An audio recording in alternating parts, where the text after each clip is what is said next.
Hello, Hello, I'm Jennifer. it's me, Reed. We're here with our kids. This is me, Angeline. And I'm Adniram. Welcome to another Faith at Home listening practice. We're glad to have you with us here today. Yes, we've been off for a little while. Happy holidays. Yeah, happy holidays. Yes, we're reading from Psalm 23 in the Message version for those who are following along in the program. Oh, there's no program. We're just going through the various Psalms. We're on Psalm 23 today. So you might want to grab a pencil or piece of paper, your listening book, if that's something that's been an important part of your listening practice. Or if this is brand new to you, some people find those things helpful.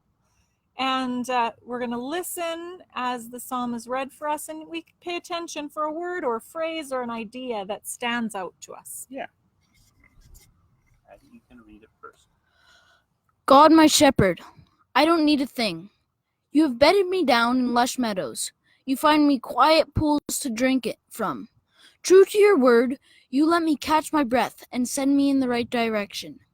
Even when the way goes through Death Valley, I'm not afraid. When you walk at my side, your trusty shepherd's crook makes me feel secure. You serve me a 6-course dinner right in front of my enemies. You revive my drooping head. My cup brims with blessing. Your beauty and love chase after me every day of my life. I'm back home in the house of God for the rest of my life. Wow. A 6-course dinner right in the presence of his enemies. Yeah, our dog has enemies, mostly squirrels. But the thing that stuck out for me was that true to your word. I don't know. It just made me think that God is true and honest, and he doesn't just say things. God doesn't just say things. God is honest and open. That's what stuck in my head. The words that jumped out to me were, you revive my drooping head. So we're out in our yard and there's a number of plants out here, and we've had quite a wet summer. But I know the look of plants when they haven't had quite enough water and there's that droop. And so that idea of God reviving my drooping head is kind of what sticks out to me today. Would you like to add anything? A word or a phrase? Even when the way goes through Death Valley. I don't know why that stuck out, just did. That's what jumped out to you? Okay, yeah.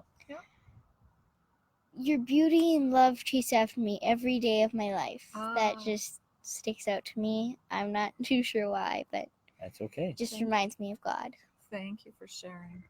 So maybe something stood out to you too, and if you'd like to write that in your listening book, that's a great place to put it. You can also share with us in the comments.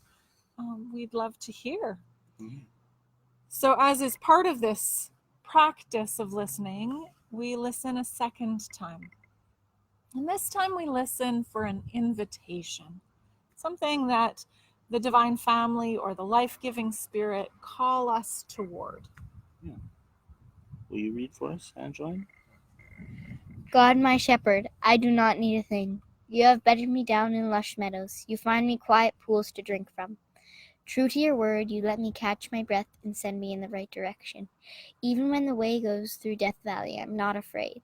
When you walk at my side, your trusty shepherd's crook makes me feel secure. You serve me a 6-course dinner right in front of my enemies. You revive my drooping head. My cup brims with blessing. Your beauty and love chase after me every day of my life. I am back home in the house of God for the rest of my life. So the invitation I hear tonight is a playful one, that as God's love and beauty chase after me, I can let God's love and beauty catch me, like it's a game of tag, and I don't have to keep running away. I can allow love and beauty to catch me. I think for me, the invitation, it was that you send me in the right direction, that listening. God lets me catch my breath and then says, I know you've been working hard, or you're frustrated with life or whatever. You're going wherever you're going, but and then gives a redirection. So just to listen. I guess that's the invitation, is to listen, because God is speaking. I don't have to do it on my own. I don't have to like figure everything out. God can help to direct me. Mhm. Would you like to add something? Well, my cup brims with blessing. It just feels like God wants me and needs me to be, I don't know. Brimming, overflowing. Sure, that's It's okay. a great image. Yeah. What about you guys? Nothing. No Nothing. invitation jumps out to you today. That's okay. That's okay. Sometimes that's part of what happens in this process of listening. And we can wait and sit with the words and carry them with us and listen for the invitation. I think the real key is just to always remember that God is speaking. You can hear God. You just have to listen. And sometimes it's hard to hear, but don't quit. Don't give up. God is speaking.